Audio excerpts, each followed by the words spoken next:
Malangnya nasib TH, 77, warga Kepenghuluan Pelita, Kecamatan Bagan Sinembah Raya, Kabupaten Rokan Hilir, Rohil, yang tewas di tangan anaknya sendiri berinisial ZH, 35.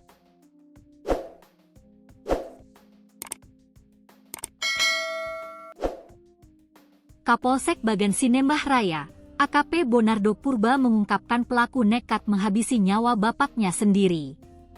Seolah tak punya hati, ia memukul area wajah sang ayah berkali-kali menggunakan sebuah palu hingga tak bernyawa. Berdasarkan kronologi yang disampaikan Kapolsek Bagan Sinembah Raya, kejadian pembunuhan tersebut terjadi Minggu, 7 Desember 2025, sekira pukul 21 waktu Indonesia Barat. Terungkapnya kejadian pembunuhan tersebut berawal dari laporan kakak kandung pelaku berinisial Ki yang melihat korban tergeletak dan berlumuran darah di ruang tamu. Setelah menerima laporan, tim dari Polsek Bagan Sinembah Raya langsung turun ke tempat kejadian perkara, TKP. Tim Polsek Bagan Sinembah Raya juga turut membawa tenaga kesehatan dari Puskesmas untuk bersama-sama melakukan olah TKP. Ketika kita tiba di TKP, korban ditemukan dalam keadaan terlentang dan berlumuran darah di ruang tamu dengan kondisi wajah remuk ke dalam dan hanya menggunakan celana dalam dan tepat di sampingnya terletak sebuah palu, terang Bonardo. Setelah melakukan olah TKP, jenazah korban dibawa ke Puskesmas. Selanjutnya Kapolsek Bagan Sinembah Raya langsung memimpin proses penyelidikan. Kita memeriksa keterangan saksi-saksi, di antaranya Ki dan 2 orang pekerjanya, yakni Su dan Ho, ujar Bonardo.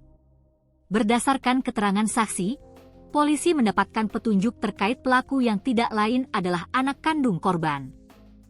Pasalnya, pada saat Minggu, 7 Desember 2025, siang saksi Su sempat bertemu dengan pelaku dan melihat wajah pelaku yang berlumuran darah. Hal tersebut juga sudah diberitahu kepada kakak pelaku, Ki.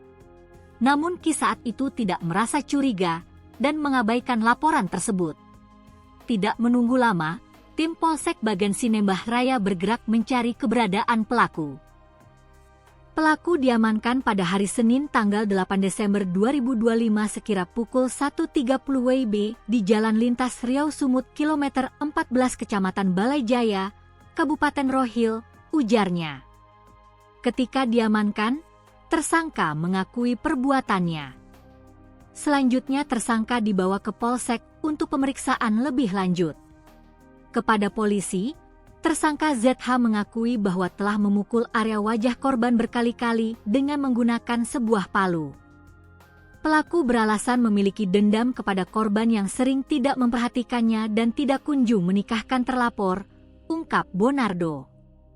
Untuk mempertanggungjawabkan perbuatannya, tersangka harus mendekam di tahanan Polsek Bagan Sinembah Raya.